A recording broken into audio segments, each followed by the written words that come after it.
Ok, então a ideia é criar o comando sequencial formado por esses dois comandos, de forma que eu tenho os blocos separados, mas eu tenho um bloco junto também, para eu não ter que ficar chamando aqui e executando essa lógica aqui manualmente toda hora. Então, o que eu vou fazer?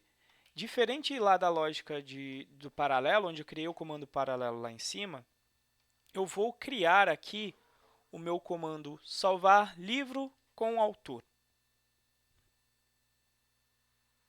Tá certo? Então é salvar livro com autor, é o comando completo que vai juntar os dois comandos abaixo. Inclusive eu vou colocar ele abaixo aqui porque ele depende dos dois de cima. Apesar que acho que não vai dar erro não. Então vamos aqui, comando salvar, isso aqui é o completo, livro com autor. Só que eu vou querer que esse comando coloque em sequência o salvar autor, aliás, o salvar livro primeiro e o salvar autor depois. Então eu não vou mais herdar de command. Eu vou herdar do comando que eu posso organizar em comandos sequenciais, que é o command sequential. Então, um comando sequencial. Vou sobrescrever o método init para informar os campos que eu preciso. Então, quais são os campos que eu preciso? Cadê? Init. Aqui eu vou precisar de quem? Eu vou precisar do autor, lembrando de lá de cima. Então, vai ser uma união desses dois, né? Eu preciso do autor. O livro, quem vai me fornecer é o próprio comando de salvar livro. Então, o que eu vou precisar receber são as propriedades do livro. Então, eu vou chamar aqui de propriedades do livro.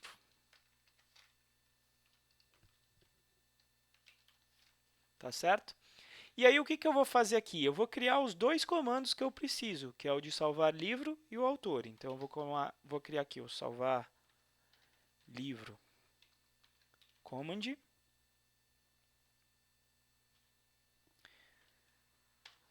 E aí, eu vou colocar ele igual a salvar livro, onde eu vou passar as propriedades do livro.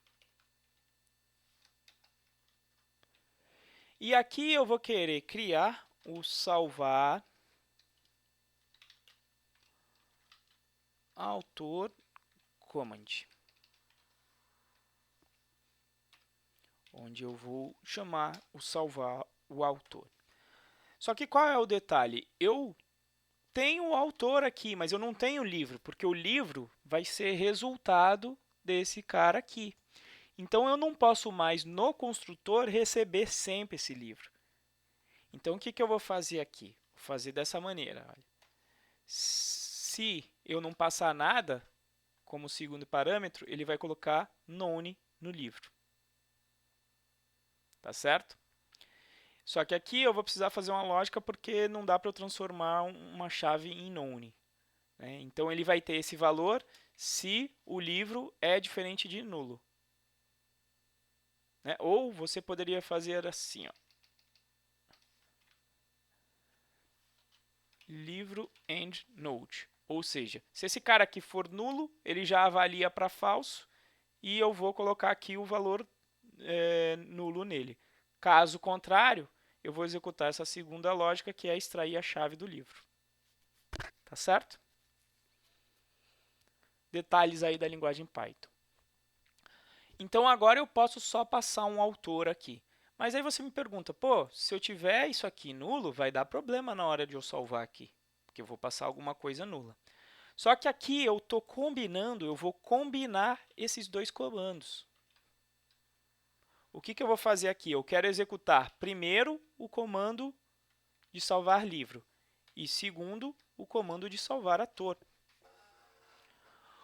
O que ele vai fazer? Ele vai executar primeiro esse comando completamente e eu tenho o livro no atributo resultado.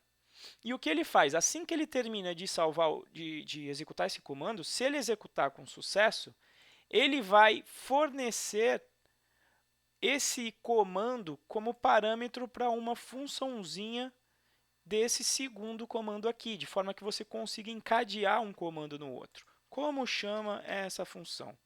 Essa função se chama,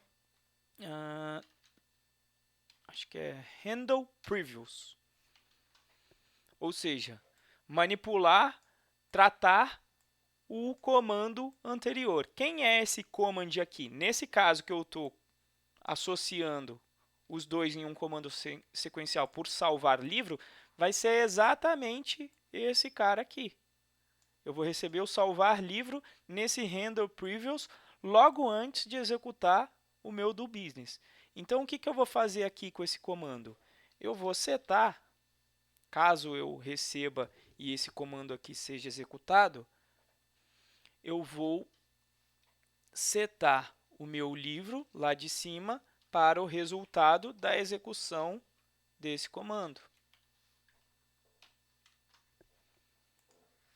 Então, como é que vai acontecer a lógica? Olha, vamos até colocar aqui um breakpoint nesse cara aqui, um breakpoint nesse cara aqui. Vamos aqui também colocar outro nesse cara aqui. Vou colocar breakpoint todo mundo aí, correto? E vou tirar, ou vou tirar daqui também, ou posso até deixar aqui na execução. Então, o que eu vou querer aqui? Eu vou querer, em vez de salvar livro, eu quero salvar livro com autor. Então, eu já vou passar aqui o autor em um modo só, tá? Em um comando só, e eu não preciso mais salvar essa turma aqui toda, porque a lógica já está acontecendo toda dentro desse comando salvar livro com autor. Deixa eu até alterar aqui, Shift F6 para refatorar. Salvar livro com autor. Ok? Ih, faltou aqui o C. Tá? Aqui eu já nem preciso ter mais esse cara aqui, né? Porque já está salvando ali dentro. Então vamos ver se funciona ou o que acontece. Deixa eu colocar mais um breakpoint aqui para a gente ver a lógica acontecendo aqui também. Tá? Vou colocar a lógica aqui para todo mundo, para todo gosto. Então, vamos tentar salvar um novo livro. Vamos salvar outro Python Birds com algum preço, com um lançamento. Vamos ver a lógica. Primeiro ele veio para o construtor do salvar ator. Como você pode perceber, o livro veio nulo. Então, se ele é nulo, qual é o resultado dessa operação aqui de cima? Você pode adicionar um watch quando você quer saber resultado de operações. Coloca aqui para você ver como é que o que ele vai avaliar.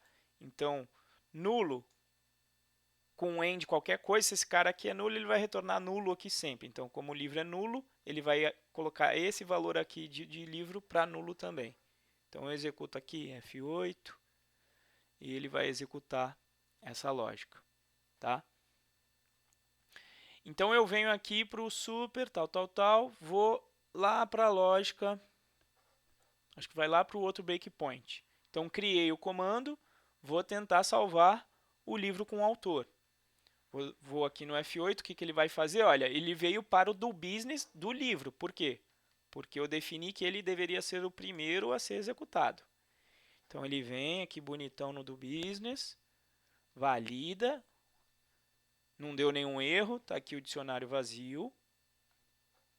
Então, continua. Marca o que tem que ser salvo, que é esse cara, joga no result para esse valor ficar disponível. Aí, o que ele vai fazer?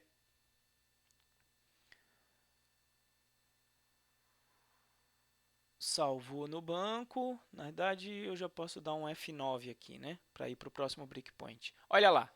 Antes dele executar o do business do salvar ator, ele me executa o handle previews, que está recebendo quem como comando? Olha, justamente o comando de salvar livro, cujo resultado é exatamente o meu livro salvo. Tá certo? Aqui só vai ter um errinho porque eu esqueci de chamar o TrueNode Key, né? Mas tudo bem, continuo. Então ele vai me dar um erro aqui no do business, provavelmente. Tá? Por quê? Porque eu vou tentar jogar aqui um valor que não é uma chave. Nem me lembro se essa classe faz o tratamento ou não. Se ela fizer internamente o tratamento, funciona. Se não, não. Olha aí, mas pelo jeito, vamos ver. Então F9, peço para executar, vamos ver se aconteceu ou se vai dar um erro. Olha, aconteceu. Então lá internamente ele já faz o tratamento quando você cria o arco. Maravilha. Então, funcionou e eu não esperava que funcionasse. Tá certo? Então, o que a gente aprendeu aqui? Aprendeu então como juntar os meus comandos em um único comando sequencial, de forma que um comando seja executado antes do outro, e você vai encadeando vários comandos, onde com o handle previous você consegue ter acesso ao comando anterior para pegar o resultado dele, assim como eu fiz aqui. Tá certo? E aí veja como meu comando, a minha lógica a minha lógica do handler começa a ficar em um pouco mais alto nível, né? Olha, tenta salvar o livro com o autor, constrói o comando, tenta salvar, se der errado, mostra o formulário de novo. Então, meu comando fica bem reutilizável. Tá certo? Bom, para finalizar essa parte de comando, eu vou na próxima aula mostrar para você alguns comandos úteis, que a gente fez tudo aqui na mão, para quê? Para você entender um pouco essa filosofia da arquitetura de comandos. Mas vários desses comandos você já pode ter em uma biblioteca. Eu vou mostrar alguns desses comandos úteis aqui para você, tá? Então vamos para essa parte de comandos úteis.